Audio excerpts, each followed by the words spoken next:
Olá, eu sou Pedro Doria e esta é mais uma edição do Conversas com o Meio. Meu convidado essa semana é o advogado Francisco Brito Cruz, Chico. Chico Brito Cruz, diretor do Internet Lab e talvez um dos advogados, um dos juristas que melhor conhece essa interseção entre o direito e o digital. A gente está entrando num momento super delicado dentro da Câmara dos Deputados e depois isso vai para o Senado, que é o debate na direção da aprovação de uma legislação para combater a desinformação digital. A gente já conversou recentemente por aqui mesmo com o deputado Orlando Silva, que é o relator desse projeto, mas é sempre bom ter um baita especialista que conhece profundamente esse debate e que analise olhando de fora. Então, como é que a gente combate desinformação? Como é que a gente combate essa máquina que tenta, em essência, subverter a democracia? Qual é o papel das plataformas? Como é que a gente faz, sem violar a privacidade, para rastrear os caminhos da desinformação pelos apps de mensagens, como o WhatsApp, como o Telegram? Nenhuma dessas discussões é triviais. E a gente, olha, a gente pode, e nessa conversa nós vamos fazer isso, mergulhar mais fundo. Uma plataforma, né, um Facebook, um Twitter da vida, um YouTube, o que é isso? Isso é como se fosse a concessionária de energia elétrica, quer dizer, um serviço essencial do cidadão que te leva a eletricidade. Isso é como se fosse a praça pública, um ambiente público onde temos nossas conversas a respeito dos problemas da sociedade. Isso é como se fosse um veículo de imprensa, um jornal, uma revista. Como é que a gente caracteriza legalmente mesmo essas plataformas para que não exista censura, para que exista ali um ambiente, sim, que promova a liberdade de expressão, os livres debates que nós precisamos ter em qualquer democracia, mas, ao mesmo tempo, para que elas não sirvam para derrubar a própria democracia, para desorientar o eleitor de forma tal que ele se descolhe da realidade e acabe buscando candidatos que sejam autoritários, que querem justamente isso, tá? Que querem desmontar, através de uma ilusão, a própria democracia liberal. Esse não é um debate simples, esse é um debate, na verdade, um bocado complexo, mas poucos como Chico Brito Cruz sabem levá-lo. Então, com vocês, Francisco Brito Cruz.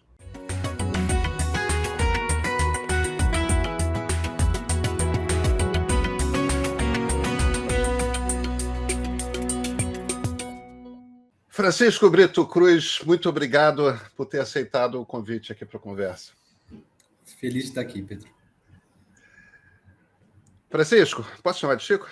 Por favor, sempre. Chico,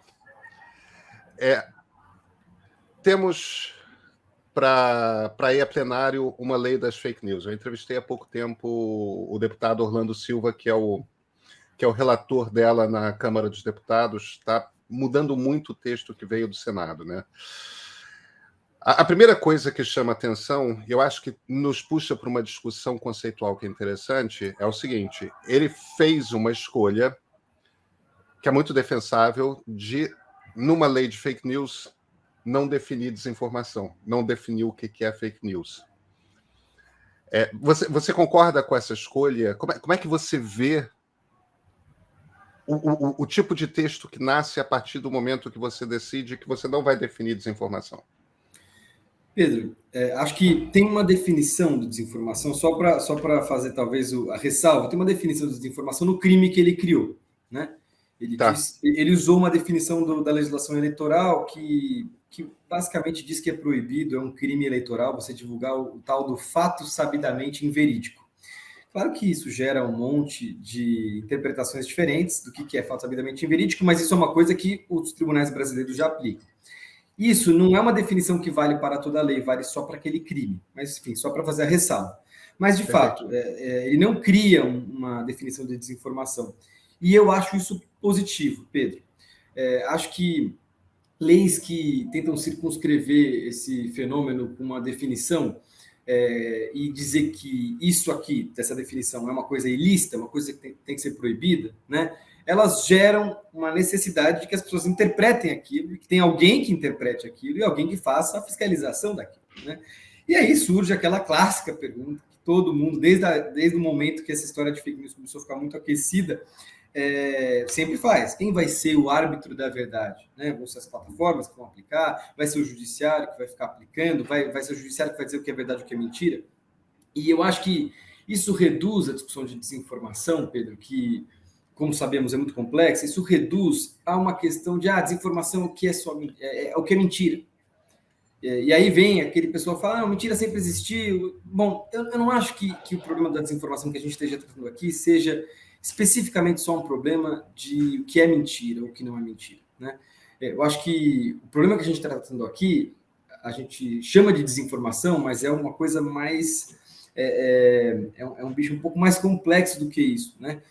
No fundo, é a dificuldade da gente produzir algum tipo de arranjo sensato, legítimo, para tutelar a divulgação e a circulação de informações a partir dessas plataformas gigantescas, né? Esses poderes gigantescos dos gigantes da tecnologia. Então, o debate sobre desinformação, ele inevitavelmente, Pedro, é um debate sobre a prática dessas plataformas. Inevitavelmente. Porque é isso que há de novo. Então, quando uma plataforma estabelece uma política para a desinformação, me parece super razoável que a gente discuta como que essa política pode ser vista por uma regulação para ela ser mais justa, mais legítima, mais transparente em relação a todas as pessoas. E que isso é um caminho para que todas as ações contra a desinformação estejam dentro de uma moldura de legitimidade, uma moldura de transparência, uma moldura de promoção da democracia. Eu acho que esse é um pouco o caminho que a lei foi tomando com o tempo. Claro, com um monte de problema, né? Todas as leis são objeto de pressões de grupos diferentes que levam a problemas diferentes, né? Mas me parece que isso é interessante. E, além de tudo, tem outra coisa, Pedro. No primeiro ano de tramitação da lei, a gente lá no Internet Lab, né, o centro de pesquisa que eu dirijo, a gente bateu muito numa tecla, que era importante olhar o comportamento dos agentes e não só o conteúdo do que eles estão falando. Porque muitas vezes a regulação do comportamento ela tem riscos menores para a liberdade de expressão e ela consegue atingir bons objetivos e um bom impacto, né? Quando a gente consegue, por exemplo, pensar, o problema não necessariamente é o pequenininho que está falando uma mentirinha ali no cantinho, né? Mas é a capacidade de viralização, a capacidade de manipulação dessas plataformas a partir de ferramentas automatizadas que muitas vezes não estão nem permitidas pelos próprios termos de uso que elas têm, né? Então, acho que foi também um pouco para esse lado do comportamento, mas, repito, com problemas diversos. Né? Então, tudo bem, vamos pegar isso aqui, porque quanto mais eu converso com as pessoas, não especialistas, evidentemente, mas pessoas, né? Leitores, amigos, gente que não está mergulhada nesse debate, começa a confusão que impera na cabeça das pessoas a respeito de desinformação é um troço gigante. Vamos pegar um exemplo desse fim de semana, tá? Um ministro do TSE decidiu de forma monocrática, completamente destrambelhada, inventar uma interpretação maluca da lei eleitoral e proibir a manifestação política de artistas durante um festival de música, durante o Lollapalooza. Aí tudo mais. Claro, a gente vai para as redes sociais, um bando de gente gritando censura. E semana sim, semana não, alguma coisa acontece que algum ministro de algum tribunal superior dá algum tipo de ordem e tem gente gritando censura. E a gente está sempre caindo nesse debate sobre liberdade de expressão. Existe uma única coisa que está acontecendo no mundo com o problema. Que, como você disse, não tem rigorosamente nada a ver com verdade ou mentira.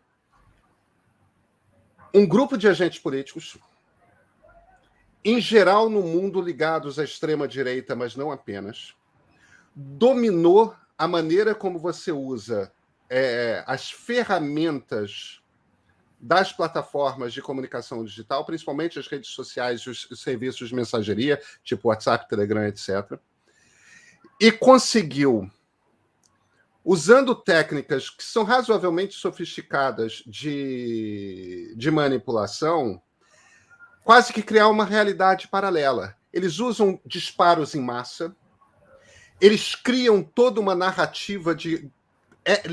Chico, é literalmente uma realidade paralela. Sim. Entendeu? Que as pessoas começam a achar que existe uma grande... No caso do Brasil, por exemplo, que existe uma grande conspiração de algo chamado marxismo cultural e que isso penetrou em todas as estruturas do Estado. Existem agentes desse marxismo cultural, existem dentro das grandes redações do país, existe dentro das grandes universidades do país, e a partir dessa macro mentira, que é a manipulação de todo o sistema, você começa a ter várias micro mentiras que estão sempre confirmando essa tese. Entendeu?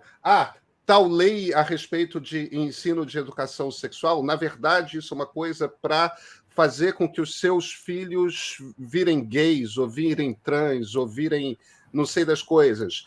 Tal outra lei que é... Você vai juntando e tudo... É quase como se você estivesse capturando num experimento behaviorista de massa, você está capturando uma parcela de uns 15% a 20% da sociedade. Isso acontece no Brasil, isso acontece nos Estados Unidos, isso acontece na França, isso acontece... A gente tem um fenômeno, que é um fenômeno de 10 anos para cá, que é a ascensão da extrema-direita no mundo. Isso não existiu por toda a história da Guerra Fria, isso não existiu entre os anos 90 e os anos 2010, e até 2010, mais ou menos.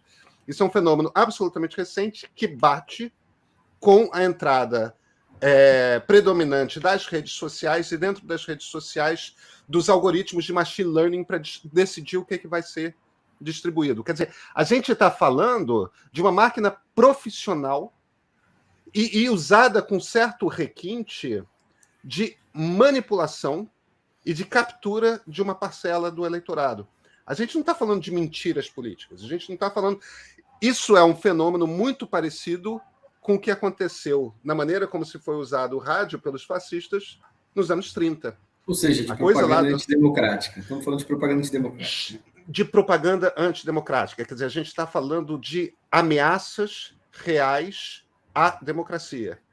O problema é que, para a maioria das pessoas, fica a coisa... Tá, tudo bem, mas que mentira? Mas quando que você controla a mentira e quando que você não controla a mentira? Mas mentira sempre existiu. O primeiro problema que eu vejo é como é que você explica que isso aqui é muito diferente do que a gente viu nas nossas vidas, que isso aqui não é exatamente a respeito de desinformação no sentido geral, mas é uma gangue, cara, que está tentando capturar e derrubar e destruir a democracia por dentro. Uhum. Olha, Pedro, acho que é um bom ponto de partida para a nossa conversa mesmo, esse, porque aí tem alguns problemas, talvez, para a gente separar. Porque, assim, para que serve uma lei das fake news? Ou, na verdade, eu acho melhor a gente até usar o nome oficial dela, né? É a Lei da Responsabilidade, Transparência e Liberdade na Internet. Porque, no fundo, ela não fala só sobre fake news. Ela fala sobre várias outras coisas, né? Mas para que serve essa lei e para que serve outros tipos de processo político? Porque, para isso que você está falando especificamente, a gente tem uma dinâmica que foi construída pelo próprio Supremo Tribunal Federal nos últimos anos, muito sui generis, muito heterodoxa para a nossa democracia, e que, inclusive, gerou seus filhotes legislativos. A gente aprovou no ano passado, o Congresso, a revogação da Lei de Segurança Nacional, e na revogação da Lei de Segurança Nacional, né, uma lei de defesa do Estado de Direito, que, na verdade, coloca no Código Penal alguns crimes. Me parece que não dá para ler esses processos como sendo totalmente separados, mas não é exatamente o mesmo processo também, porque o projeto de lei das fake news está olhando, por exemplo, para uma particularidade das redes sociais que não tem a ver necessariamente com aquele conteúdo mais extremo, mais danoso, como está, por exemplo, a Lei de Defesa do Estado de Direito, né, os crimes contra o Estado de Direito. O exemplo maior é a abordagem que a Lei de Responsabilidade e Transparência, o PL das Fake News, faz em relação à moderação de conteúdo. E acho que talvez esse pode ser um bom ponto para a nossa conversa, acho que é um tema que está central aí. Né? O que é moderação de conteúdo, né, Pedro? essa atividade das plataformas, como Facebook, Google, e por aí vai, de criar regras e aplicar essas regras. Então, elas vão lá e dizem, bom, não pode você falar que vacina não funciona. E quando você falar, eu vou retirar sua postagem, certo? Isso vale para, por exemplo, plataformas abertas, né, que você consegue ver o que está passando ali, né? Mas mesmo para plataformas, entre muitas aspas, fechadas pela criptografia, existe moderação de conteúdo, por exemplo, no que não está criptografado, no nome do grupo, na foto do grupo e tal. Essa atividade é uma atividade industrial, gigantesca, porque ela tem que analisar uma quantidade absurda de conteúdos por dia e com consistência. E aí que entra o nosso problema, porque ela vai ter que analisar o conteúdo da rede de propaganda antidemocrática hiperprofissionalizada, como você está falando, e ela vai ter que analisar a minha postagem, a sua postagem, a postagem de todo mundo. E como a gente consegue estabelecer um arranjo de legitimidade que o usuário, que, por exemplo, pode estar lá falando o que ele acha, compartilhando, inclusive, espontaneamente aquilo que a tal da rede de propaganda antidemocrática está compartilhando, e você vai ter tratamentos diferentes para uma coisa e para outra.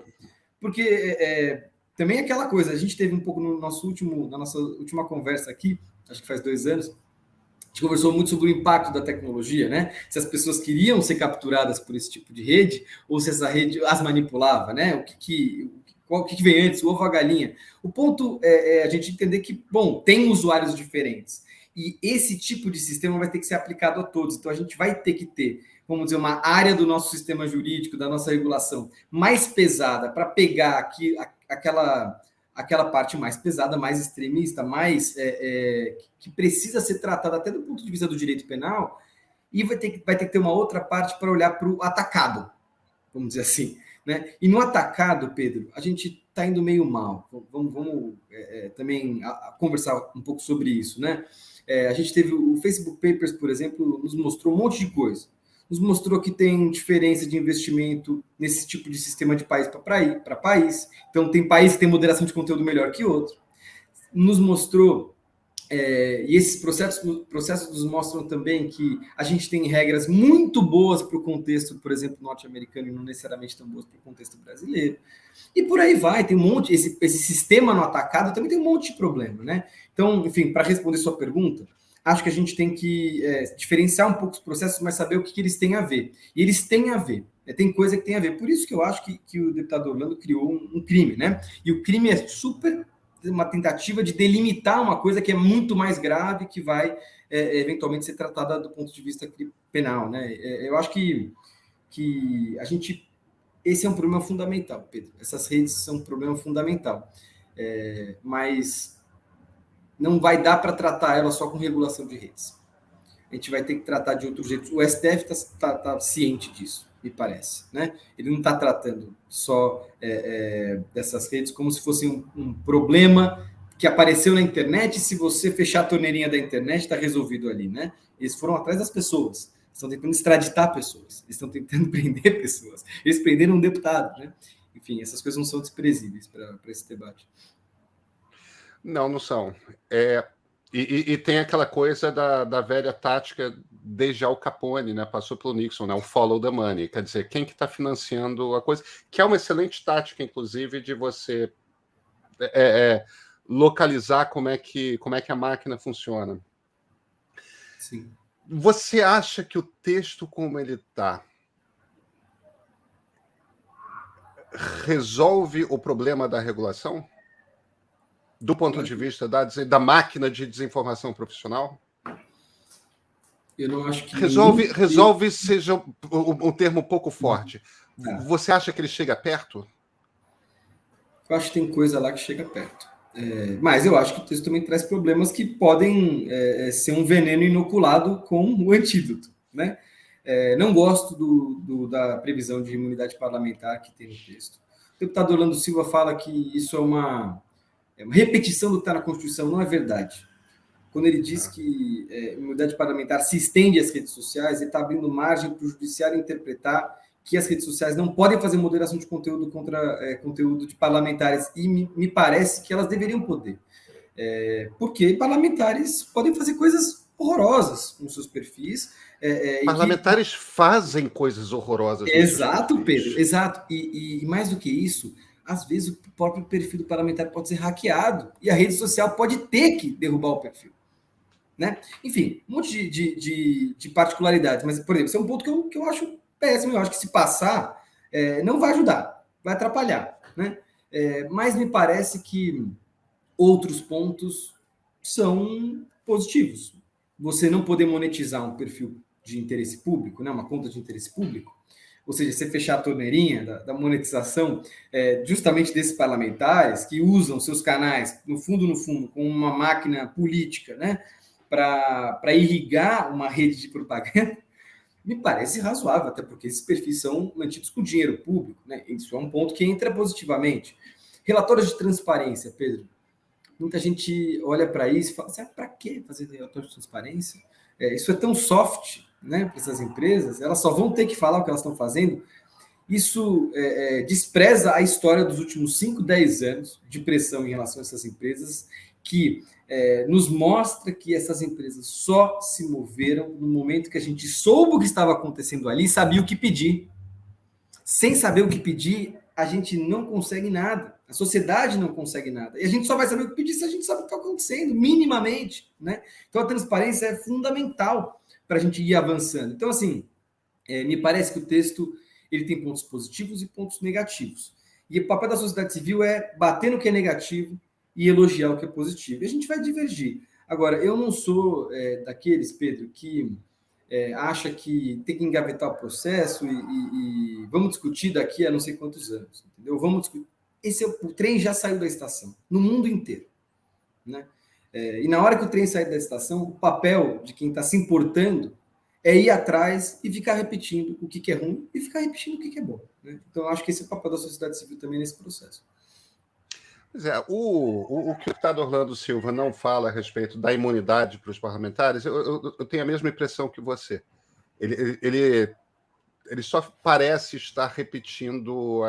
Até porque imunidade parlamentar serve para que o parlamentar tenha a liberdade de falar o que ele quiser em plenário, né? É para isso. Exato. Ele não pode cometer um crime comum na rua e achar que, não, eu sou deputado federal. Não, você cometeu um crime, como qualquer outro cidadão. Né?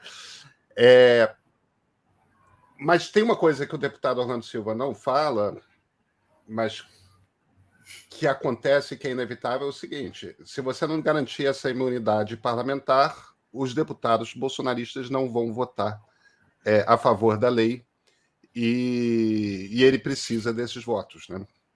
Quer dizer, no fim das contas, é por aí é por isso que está ali esse artigo, né? Você tem que fazer uma concentração de interesses mesmo, Pedro. Eu não sou contra que a gente converse. Tem um outro ponto, exatamente dessa parte de agentes públicos, que eu acho que é uma solução, por exemplo, mediada inteligente.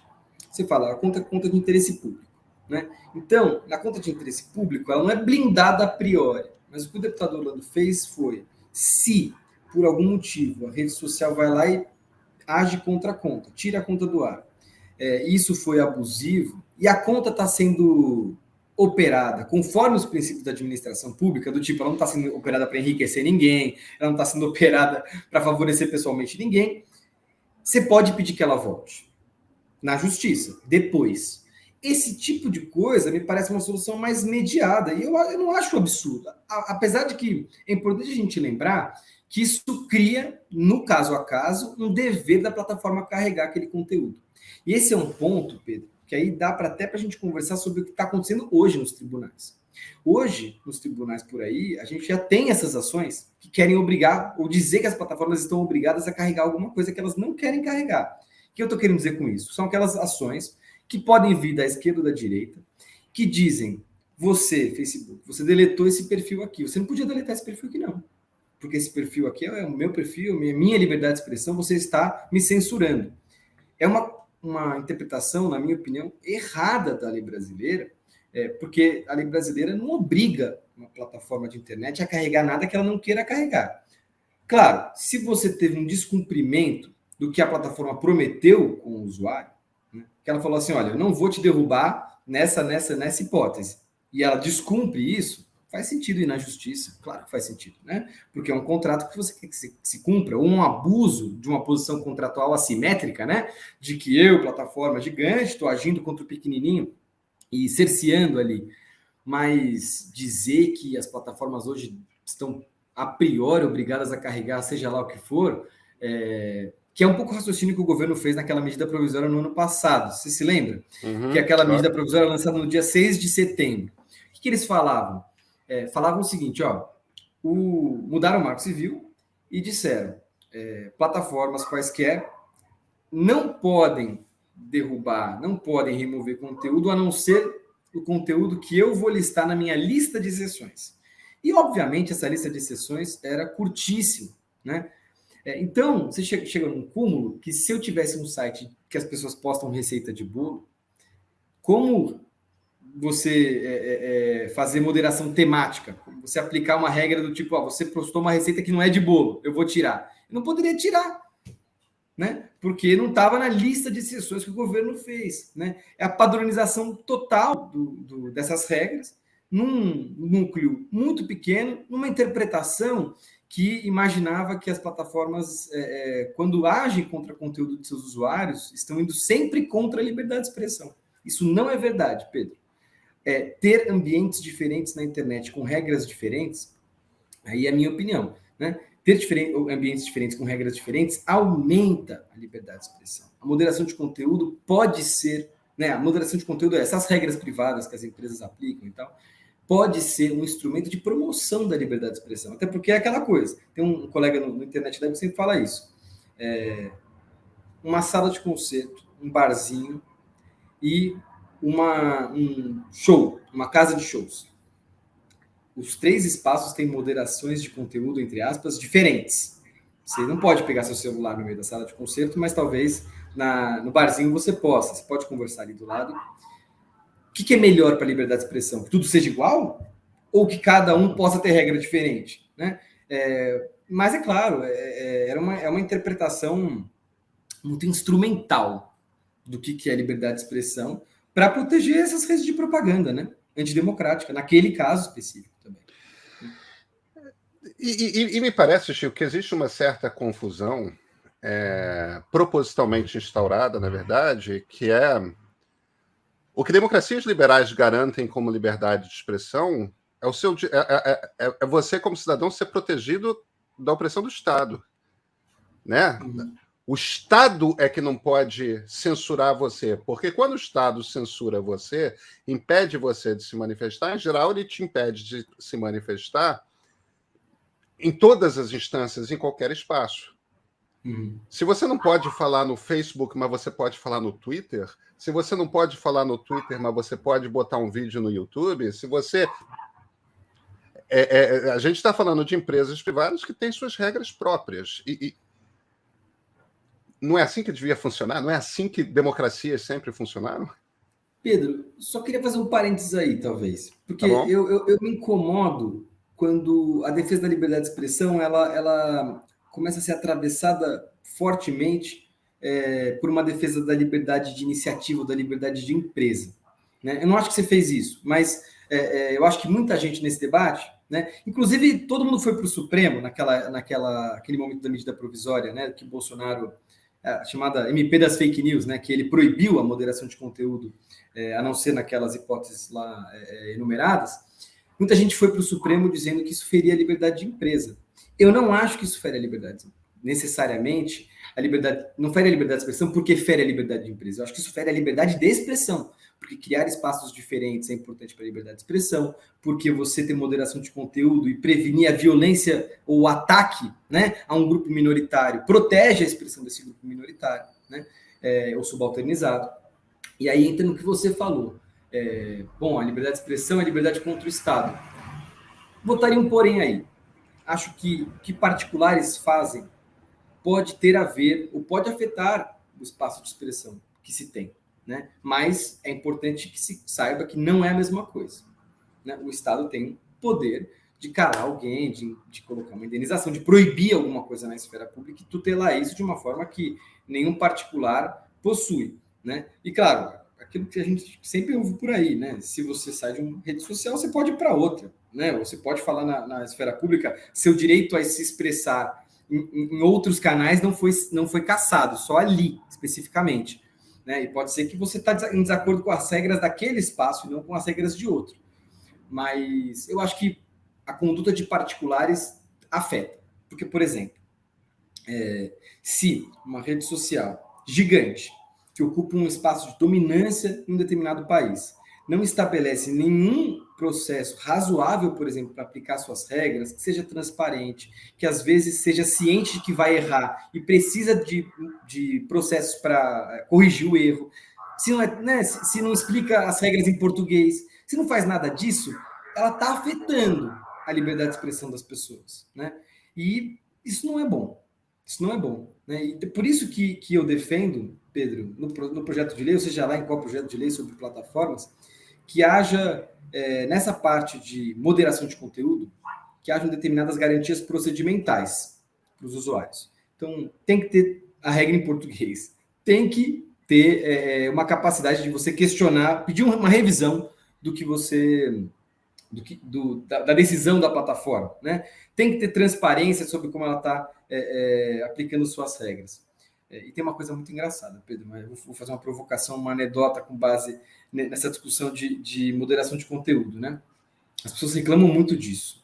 Bolsonaristas reclamam muito disso, petistas reclamam muito disso. Né? As regras não são aplicadas de forma transparente. Não vou defender as plataformas, não. Acho que tem muito que melhorar. Mas aplicar regras de forma transparente e consistente é bem difícil. Essa decisão do final de semana contra o Festival de Música, né, contra a Pablo Vittar, mostra que nem no judiciário brasileiro a gente tem muita consistência na hora que as regras são aplicadas. Se você fosse colocar dinheiro e dizer aonde que é mais fácil você prever qual vai ser a decisão, no judiciário brasileiro ou nas plataformas de internet, onde você colocaria? Eu não sei se eu colocaria no judiciário brasileiro, não. Isso é uma provocação para o judiciário brasileiro e para as plataformas também. Eu acho que ambos têm que ser consistentes. Ambos têm que, claro, as suas particularidades, não é a mesma coisa. Um é o Estado, outro não é e tal. Só levando essa questão, porque esses sistemas eles geram muito questionamento com razão, né? E a gente tem que aprofundar o debate neles, não ficar na superficialidade. É engraçado, você estava falando isso me lembra de uma provocação do Tim Wu, que como você é um advogado especializado e um profundo estudioso de como que o digital bagunçou a vida para juristas. Agora é professor de Colômbia, agora está no governo de Joe Biden. E o Wu escreveu um fio de Twitter e depois um artigo, tem uns anos já, em que ele faz uma provocação muito interessante, que é o seguinte: ele sugere que cancelamentos são a nova forma de censura. Que um ambiente no qual há muitos cancelamentos, você cria um ambiente de intimidação tal que as pessoas ficam relutantes em manifestar determinados tipos de opinião com medo das consequências que pode ter. Até porque, eu não sei se você já foi cancelado, às vezes é barra pesada. Então, a cultura, por exemplo, de cancelamento, eu não tenho a mais vaga ideia de como é que um Twitter, por exemplo, consegue impedir cancelamento. Tá? Acho que você tem que reinventar o algoritmo do zero para conseguir impedir isso. Mas a cultura, por exemplo, de cancelamento seria, desse ponto de vista, algo que vem da sociedade e que põe severos limites à liberdade de expressão naquele ambiente em particular, o Twitter. Ataques também são isso, né? A violência política também é isso, né? É isso. E eu acho que esse debate de cancelamento ele é particularmente difícil, né? Complicado, porque muitas vezes, no mais das vezes que eu vejo, né, as pessoas levantarem dizendo que foram canceladas ou que estão com a sua expressão reduzida, no fundo, a pessoa reclamando porque não gostaram do que ela disse. Né? Muitas vezes é isso. Claro. Né? Mas me parece que no ambiente de autocomunicação de massa, quando todo mundo tem acesso a uma ferramenta que, no limite, pode levar a pessoa a viralizar, né, a sua ideia, a gente tem essas dinâmicas colocadas. Me preocupa muito mais, Pedro, aí sendo muito franco com você, me preocupa muito mais essa dinâmica de ataques e de violência nas redes em face de determinados grupos, porque o Brasil como sabemos, o Brasil é um país muito desigual, muito racista, muito misógino a gente está chegando numa eleição em 2022, vai ser muito barra pesada, e vai ser barra pesada especialmente para determinados grupos, né? Por isso que quando a gente está refletindo sobre como que a gente tem que reformular, seja as regras das plataformas, ou seja as próprias regras eleitorais, isso tem que começar a entrar muito mais como preocupação, e especialmente de um jeito sofisticado, né? Para a gente entender as diferenças entre grupos e conseguir fazer a tutela disso, né? Porque é participação política que você está mitigando num processo como esse, né? Claro, mas aí, Chico, então isso nos traz para um debate que é o que é uma plataforma digital? Eu digo conceitualmente. Existem várias teses de formas distintas defensáveis. Uma é aquilo que os americanos chamam de utility, né? A companhia que leva gás encanado ao seu apartamento, a companhia que leva eletricidade à sua casa, a companhia de água e esgoto que leva tanto água quanto esgoto encanados à sua casa. Isso são serviços de utilidade pública. É uma infraestrutura que é considerada essencial para a vida. E certamente a internet se transforma cada vez mais em uma estrutura essencial para a vida de qualquer cidadão. Quer dizer, tem uma turma que diz que, olha, isso aqui é um serviço de utilidade pública e, portanto, estou falando das redes, né? Não da internet, mas das plataformas. E, portanto, você tem que regular pesadamente como serviços de utilidade pública têm de ser regulados. E uma das características do serviço de utilidade pública é que eles têm que ser universais. Você não pode negar água a ninguém. Você não pode negar eletricidade a ninguém. Você pode cobrar um valor por aquilo. Mas você tem que levar todo mundo. Porque isso é um direito fundamental do homem, do ser humano. Outra tese é de que as redes são veículos de comunicação. E não são veículos de comunicação como aqueles que usam coisas finitas, né, como as ondas de rádio, que são concessões públicas, né, televisões, estações de rádio. Não, são veículos de comunicação como, por exemplo, um jornal, como uma revista. Então, cara, eu boto um servidor, eu plugo, escrevo um código, boto minha rede no ar e eu sou um jornal. E num jornal eu tenho plena liberdade de determinar o que vai ser dito, o que não vai ser dito dentro dele. Uma terceira maneira de falar, de ver, é o seguinte, não, a internet é a praça pública. São os cafés do Habermas, o Hyatt Park do Stuart Mill, né, onde você bota o seu banquinho e fala... É o lugar onde temos as conversas a respeito da nossa sociedade e, portanto, naquele ambiente você tem que ter uma alta tolerância para o que pode ser dito.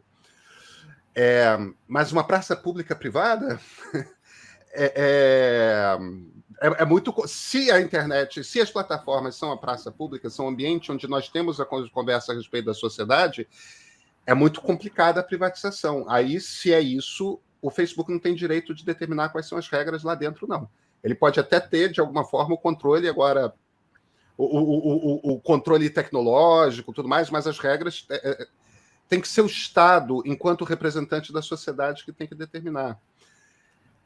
A gente não consegue, e eu não sei o que é não, tá, Chico? Eu só estou desenhando 3 alternativas.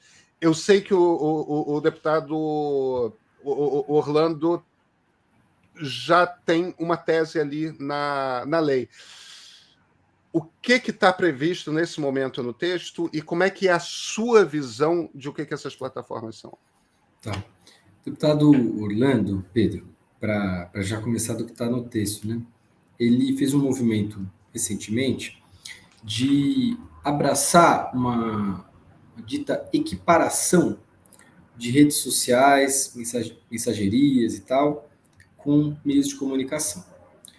Isso para fins específicos, né? Não fez isso, acho que dizendo que tudo, na opinião dele, deveria ser igual, apesar da forma que fez, no primeiro texto que circulou por aí, ter feito de forma bem genérica. Mas, assim, me parece que a ideia era atrair para essas redes sociais, né, a aplicação de um dispositivo da lei eleitoral, na verdade, da lei das inelegibilidades, né, que é a lei que faz com que a gente possa caçar um candidato, né, que é o que diz sobre o uso indevido de meios de comunicação. Então, o que ele quer dizer com isso? É que quando uma pessoa usa a TV de forma indevida, por exemplo, quando na TV um candidato é muito mais exposto do que o outro, ele pode ser caçado. E quando ele utiliza indevidamente uma rede social, ele também pode ser caçado. Né? Me parece que é isso que ele estava querendo enfrentar. Mas essa equiparação gera outras consequências. E aí que está. O meu ponto é que essas consequências não valem o preço. Não é bom equiparar a meios de comunicação sem pensar no que pode ser imaginado, ou no que pode gerar de consequência se você fizer isso. E uma das coisas, por exemplo, é você começar a entender que tudo que está lá naquelas plataformas é de responsabilidade dos provedores. Ou seja, se eu postei alguma coisa e alguém não gostou no Facebook, o Facebook teria que pagar uma indenização para aquele que não gostou, porque ele é responsável tanto quanto eu, assim como no jornal. Isso me parece um incentivo tremendo para que o Facebook retire do ar, nesse caso, tudo que ele acha que eventualmente alguém vai gerar processo. Né? Ou seja, você vai ter um monte de plataforma chapa branca só. Não vai adiantar nada para a democracia, vai piorar. Né? E sem uma ressalva como essa, ou sem sofisticar um pouco melhor essa equiparação, para delimitar exatamente o que se quer, me parece um caminho errado. Agora, eu realmente não acho que sejam meios de comunicação do jeito que a gente entende meios de comunicação. Porque, na prática, você não pergunta para o Facebook, ou para o Twitter, ou para o Instagram, ou para o YouTube, se você pode postar um vídeo, se você pode postar alguma coisa na hora que você está subindo conteúdo. Isso quer dizer que eles não possuem sistemas de avaliação, às vezes automatizada, na hora que você está subindo conteúdo? Não, eles têm. Né? Direito autoral é um dos assuntos mais clássicos aí. Se você sobe alguma coisa em qualquer uma dessas plataformas que é um conteúdo protegido por direito autoral, via de regra elas respondem para você, olha, isso aqui é protegido por direito autoral, você não pode subir isso aqui não. Né? Isso aqui é de propriedade de outra pessoa. Mas eu não acho que a natureza desses sistemas é parecida com a decisão editorial de um meio de comunicação. Eu acho que ela é bem diferente. E se a gente não contemplar essas diferenças, eu acho que a gente gera um bicho que não vai ser necessariamente melhor. Não vai ser necessariamente melhor. Como é que você caracteriza, então, Chico? O que são essas plataformas? Eu sei que é um bicho novo. Como é que você desenharia? Me parece que a gente vai ter que criar uma regulação realmente totalmente nova, uma classificação nova, né? Que vai ter que olhar para essas plataformas enquanto um sistema, né? Fazer determinados deveres, né? Que vão ter que ser cumpridos por tais empresas para que a gente, enfim, elas estejam no trilho, né? A gente vai ter que ter deveres de transparência também e algum tipo de revisão constante, né? Dessas obrigações. Pedro, eu acho o seguinte, tais plataformas, até por serem novas e até por serem muito diferentes entre si, né? Porque é isso, né? O WhatsApp é muito diferente do YouTube e do Telegram e do Quai e do LinkedIn, né? Que tem que tomar muito cuidado para a gente não forçar que elas sejam todas iguais. Ou para a gente não entrar nessa seara, por exemplo, de fazer com que elas se tornem chapa branca porque elas não querem ser processadas. Então, uma regulação que dê um passo ou dois passos para trás e olhe como sistema, vamos dizer assim, Vou trazer como exemplo, não acho que seja exatamente por aí, mas talvez seja um bom exemplo para a gente pensar. A regulação ambiental, por exemplo, você fala assim, olha, você empresa, você tem que estar operando aqui nesse ecossistema, você tem que operar assim, assim, assim, assim. Né? Se você não operar assim, assim, assim, assim, desse jeito, você vai estar criando um risco que não é permitido, né? E que vai fazer mal socialmente. Vai poluir o rio, vai poluir o ar, vai poluir aquele bioma, né? Esse tipo de regulação que olha para esses deveres, olha para esse risco sistêmico e tudo mais, é importante. No caso das plataformas, me parece que tem um pouco disso. Agora, tem um pouco de uma outra coisa que é, Pedro, para as pessoas comuns, é muito difícil entender a natureza dessas regulações sistêmicas de gestão de risco mesmo. É complexo, né? Isso é uma coisa, me parece muito, pertence do mundo dos burocratas, ao mundo dos burocratas, né? E a gente precisa pensar numa outra frente para essa regulação que seja que leve em conta a interação que as pessoas comuns têm com as plataformas, que são esses deveres, por exemplo, deveres procedimentais mais básicos, do tipo, vai estar em português, você pode apelar dessa decisão. A cláusula que você infringiu do contrato vai ser dita para você, você está tendo conteúdo removido porque você falou da vacina, de um jeito que não pode falar, né? E por aí vai. Isso também tem que estar presente. Então, é um conjunto, é uma cesta de itens, vamos dizer assim, que a gente vai ter que... Eu brinco o seguinte, uma cesta é quase como se fosse montando um prato, sabe, Pedro? A gente vai ter que ir colocando as coisas no prato e olhar o prato no final e ver se faz sentido comer aquilo tudo junto. A gente nunca fez isso na história da humanidade, porque essas plataformas nunca apareceram por aí na história da humanidade. Talvez, quando apareceu um rádio, uma TV da vida, a gente teve que ter uma discussão meio inédita do mesmo jeito, né? Vamos encarar com esse ineditismo, né? Claro, as metáforas são boas, não acho que são ruins, não. Mas o que vai contar é esse prato que a gente vai fazer no final. E esse prato vai ter que ter esses vários elementos. Não sei se eu fui muito hermético aí na coisa, sim. mas... E isso está previsto no projeto como ele está nesse momento, né? O de que no momento que você tiver um conteúdo removido, a plataforma tende a oferecer para você possibilidades de recurso e tem que ser bastante clara a respeito de por que o seu conteúdo foi removido, né? Sim, sim. E sabe uma coisa, Pedro? Eu acho que esse tipo de coisa, apesar de ter gente que reclama, fala que isso é criar quase como se fosse um código de processo civil das plataformas e tudo mais, me parece que criar alguma coisa, mesmo que seja simples para isso, aumenta a legitimidade da aplicação dessas regras. Eu acho. É isso. Eu acho. Porque aí você não vai poder ficar reclamando que não estava em português, que não estava bem explicado, que você não pôde apelar. Não, tem um mínimo ali, né, garantido para que o cidadão possa interagir de uma forma transparente e com algum nível de garantia. Chico, tem um aspecto da lei que, entre nós jornalistas, causa uma polêmica grande. Eu tenho viés, porque eu sou sócio do meio, que é uma startup de jornalismo. Isso, naturalmente, impõe um viés que é importante, inclusive, todo mundo que está nos assistindo entender.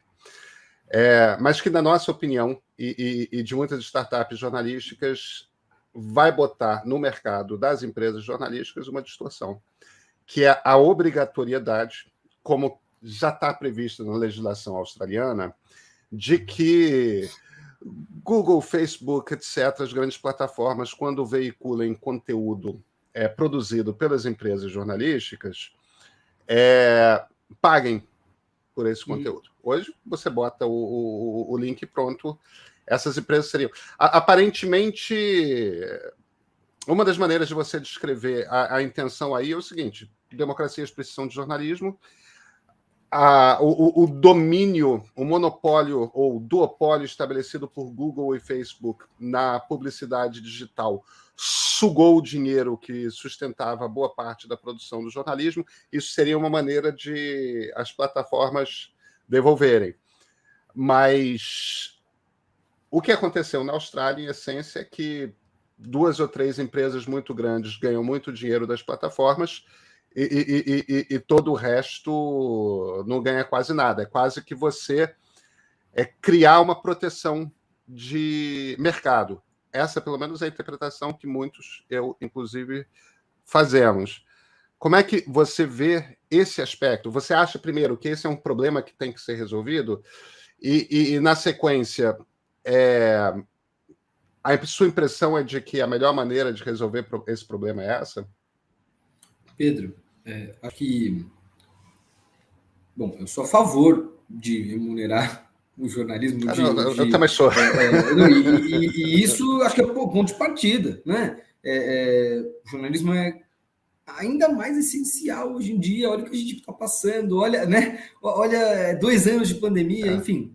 Bom, não quis fazer parecer que eu fosse contra remunerar jornalismo, não. Eu vivo disso, inclusive. Não acho, mas eu acho importante eu fazer o disclaimer, porque se eu chegar e falar que não, esse artigo é muito ruim, tem que sair, não quer dizer que eu estou defendendo que o jornalismo não mereça algum tipo de atenção, inclusive do ponto de vista econômico, né?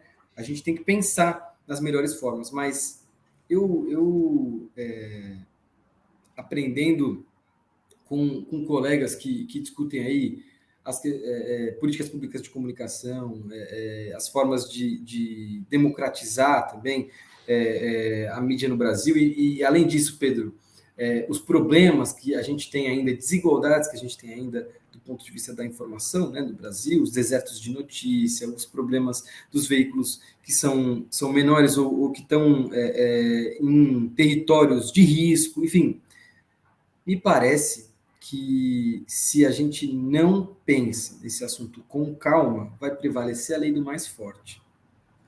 E a lei do mais forte, no Brasil, para a comunicação, a gente sabe quem vai ganhar. E a gente sabe quem vai perder. E que, se o exemplo australiano reforça isso, só soma, né, nessa argumentação, que a gente precisa fazer esse debate com calma. Precisa fazer esse debate com cautela. Eu não acho que isso está sendo feito com cautela no projeto 2630, né, na lei das fake news. Acho que o ideal seria suprimir o artigo, suprimir essa proposta e começar um processo sério no parlamento, né, para a gente discutir remuneração e sustentabilidade financeira do jornalismo, né, e como o mundo digital impactou isso, com premissas. E as premissas não podem ser todo mundo vai lá negociar, existe um dever genérico.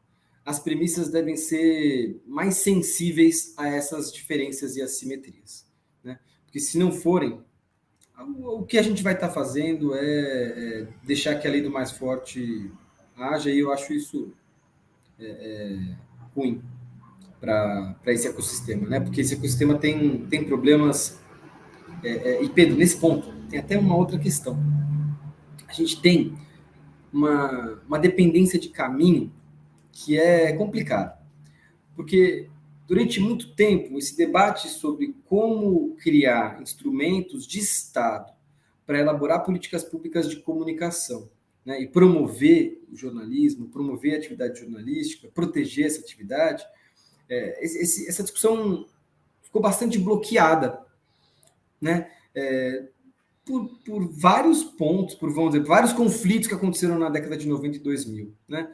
Não vou entrar aqui nos pormenores, mas o fato de não se ter criado, por exemplo, órgãos ou políticas de Estado que consigam hoje, vamos dizer assim, serem atualizadas, é um problema também. Né?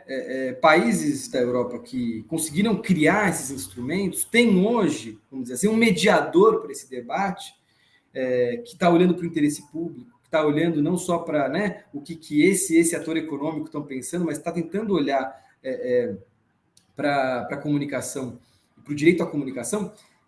Se a gente não tem esse mediador, fica ainda mais difícil, né? Mediador ou mesmo fiscalizador de algumas regras, né? Enfim, hoje, só da gente falar que o Poder Executivo hoje vai regulamentar esse dever, acho que gera calafrios em muita gente, porque, enfim, o que o governo federal vai falar sobre promoção do jornalismo profissional no Brasil hoje, né? É complexo. Que medo, né? Aliás, qualquer poder executivo, né? É claro que a gente está numa situação sui generis quando olhamos para o poder executivo, mas não devia ser o poder executivo a tomar esse tipo de decisão, né? Até porque ele é por natureza alvo do jornalismo. Sim, eu acho que a proposta boa na mesa é a proposta de vamos colocar um aviso ali que a gente precisa discutir isso. Vamos se comprometer com o processo, vamos tirar isso desse processo, porque esse processo está na boca do gol, Pedro. Já aprovou no Senado, já está bem avançado, e a gente não conseguiu fazer com a profundidade que a gente deveria fazer para um país como o Brasil, com os problemas que o Brasil tem. É isso que eu acho. Enfim, não sei se o que eu acho vai ser, provavelmente não, porque tem muita gente que quer que isso entre na lei, mas é isso, o processo legislativo geralmente deixa todo mundo meio bravo com alguma coisa, né? Não, é da natureza. Deixa eu te fazer uma última pergunta. Eu queria falar, ou te trazer um último assunto, não sei se numa ou duas perguntas.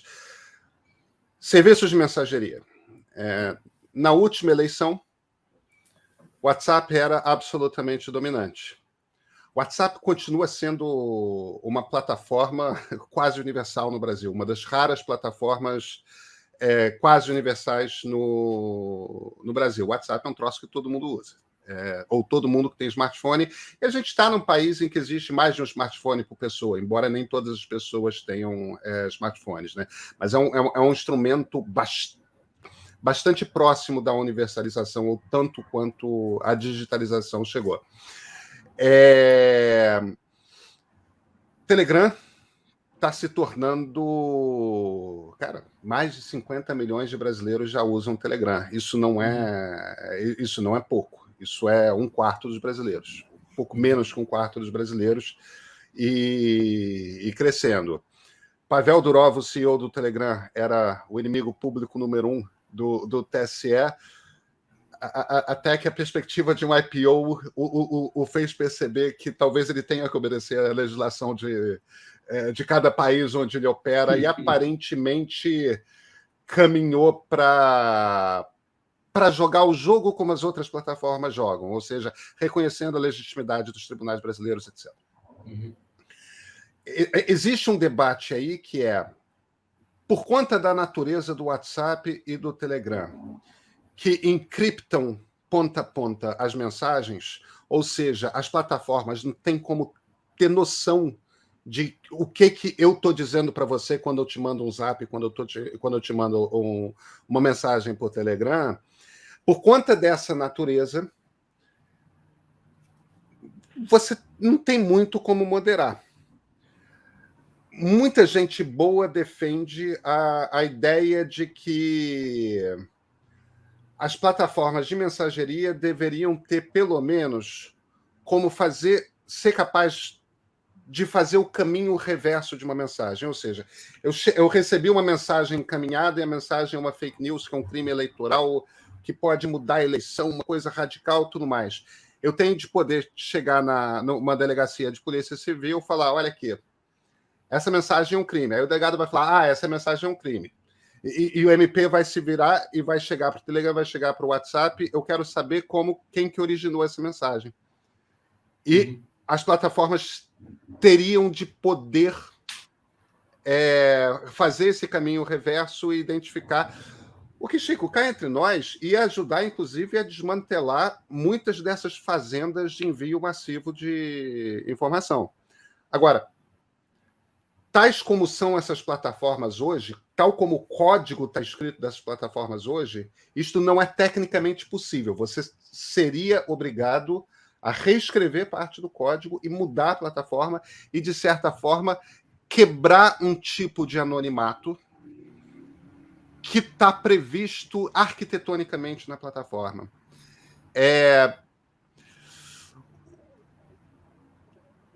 O deputado Orlando Silva me pareceu reticente, porém simpático à ideia. Eu não sei como é que está nesse momento isso no texto.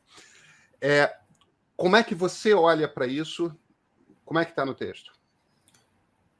Então, vou tentar explicar antes e depois dar a minha opinião. Como é que está no texto agora? Um pouco de uma historinha de como é que foi. Né? O texto foi aprovado no Senado, ele tinha essa disposição, tinha essa previsão da chamada rastreabilidade.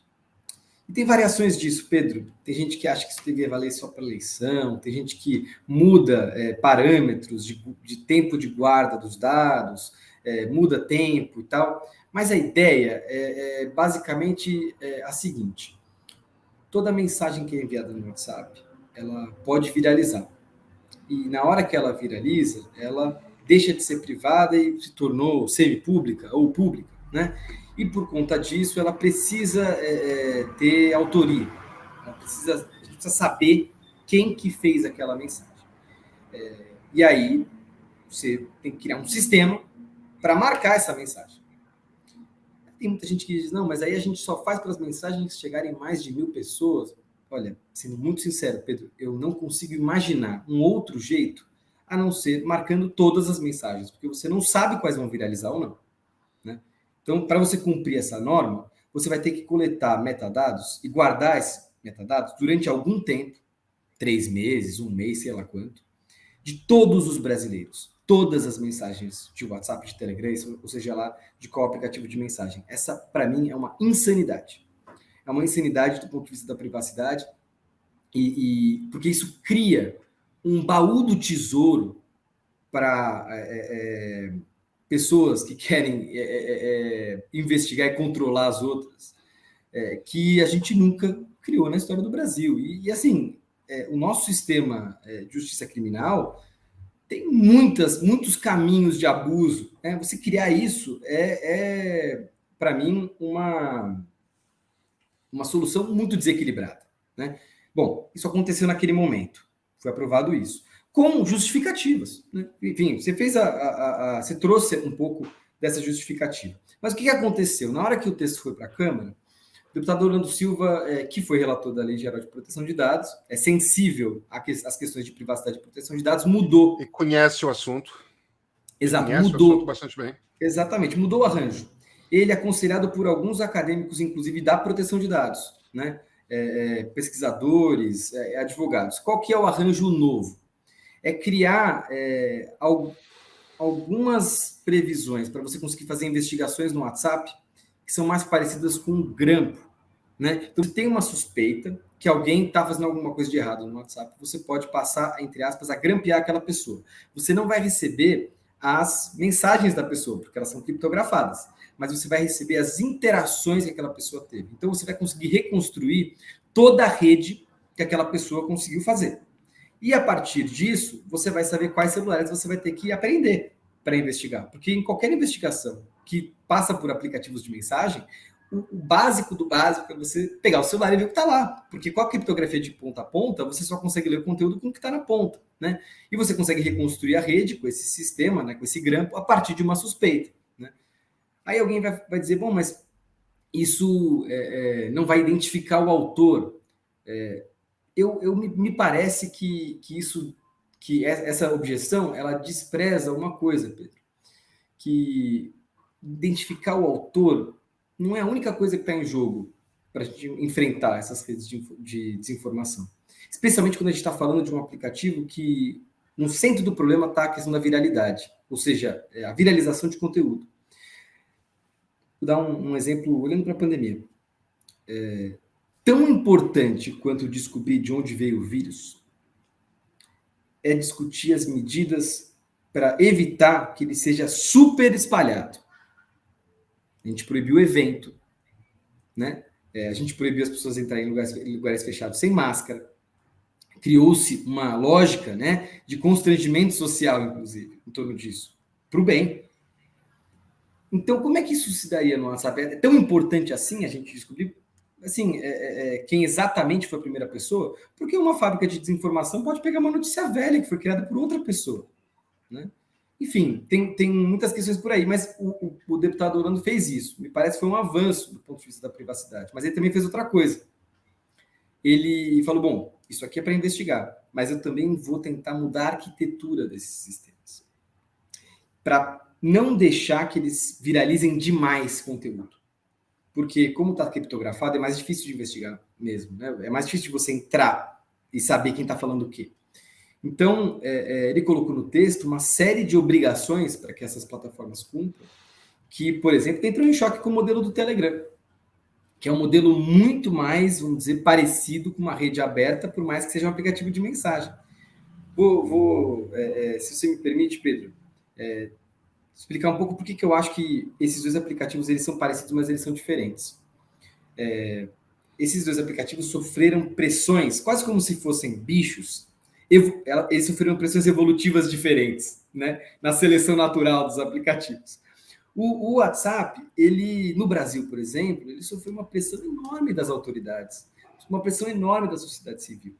Na hora que foi tomar decisões de negócio, ele optou por determinados tipos de jeitos de ganhar dinheiro que são muito próprios daqueles aplicativos mais realmente de mensagem privada, de comunicação um a um. Então, ele tem o WhatsApp Business, ele tem o WhatsApp, pagamentos no WhatsApp, né? Ele foi se desenvolvendo, né, nesse caminho, né? E ele foi, logicamente, tirando o que tinha de elemento do outro caminho. Ele foi restringindo os encaminhamentos, ele foi tornando os grupos menores e por aí vai.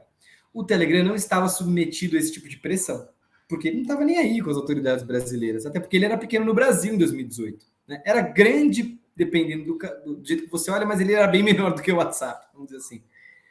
Então ele foi crescendo de outro jeito.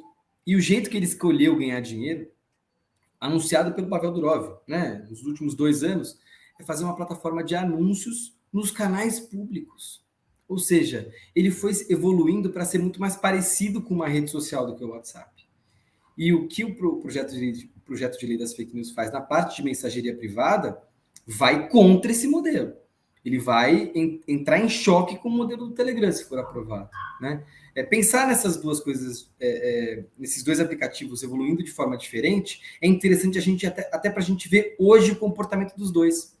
Tanto o Pavel Durov com esse movimento de pensar, bom, preciso me monetizar. Como é que eu implemento mudanças no produto que façam com que eu transpareça a confiança para os meus investidores, eu transpareça a confiança para os mercados que eu vou operar. E no caso do WhatsApp, o WhatsApp está olhando, Pedro, o Telegram ganhando usuário, mês a mês. E o que ele está pensando? Bom, o que esse aplicativo tem de diferente que, eventualmente, as pessoas estão deixando de usar o WhatsApp para começar a usar o Telegram? Né?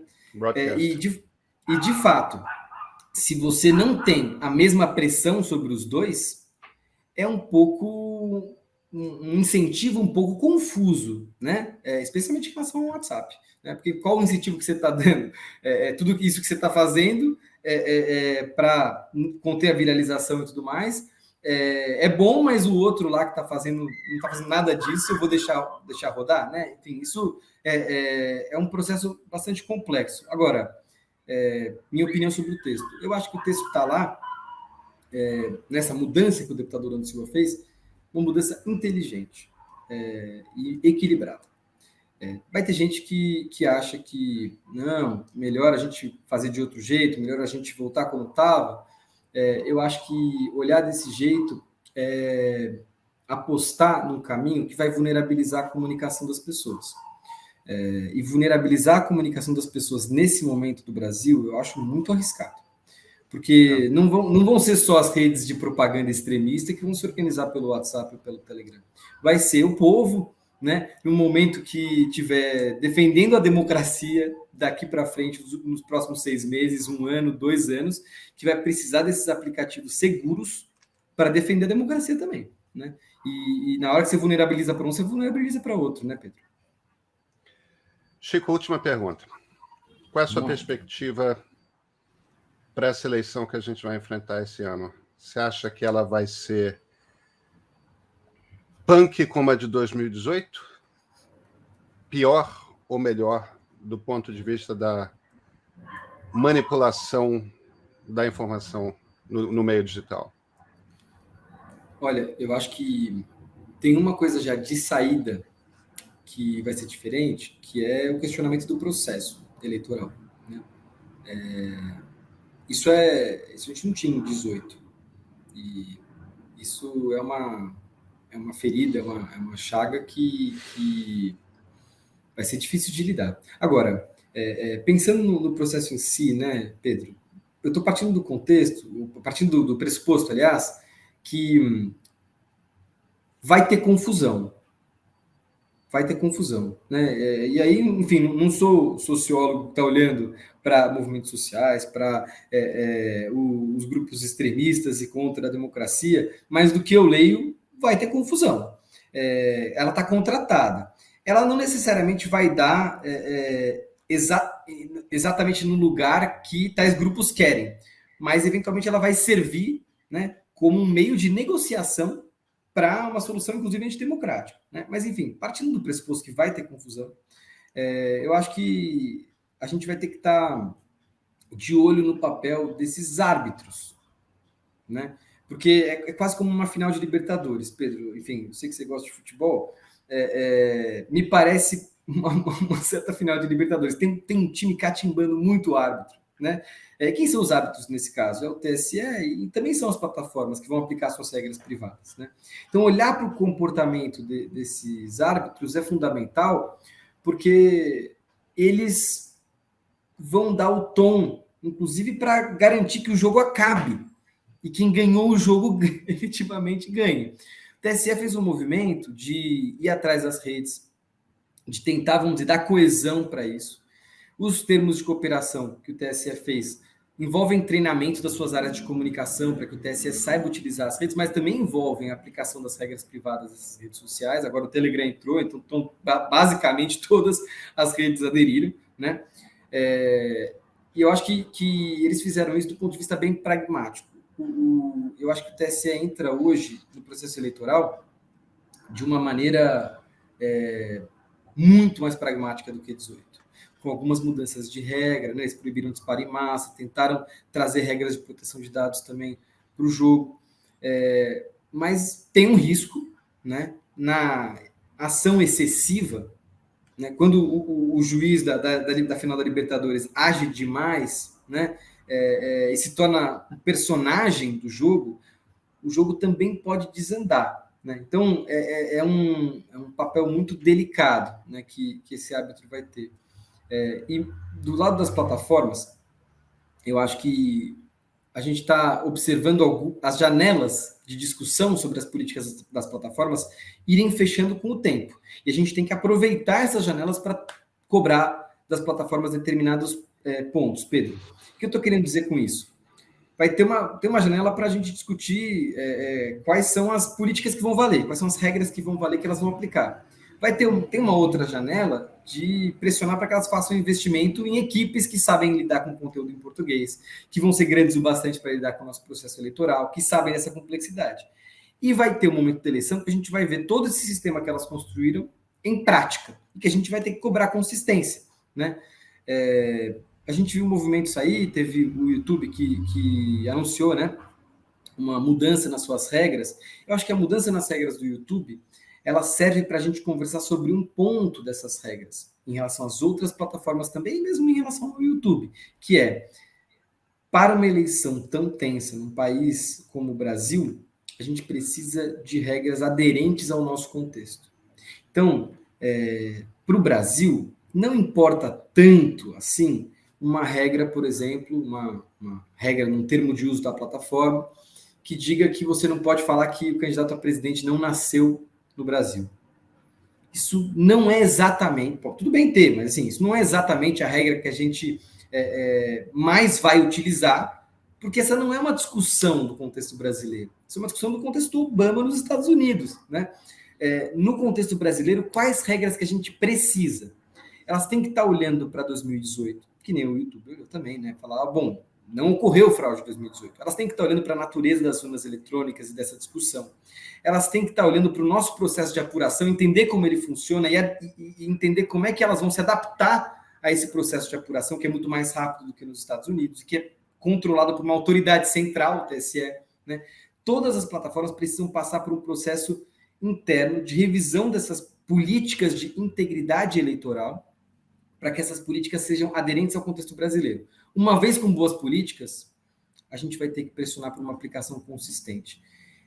Eu acho que é mais ou menos isso, que é o papel que a gente tem que demandar delas, sabe?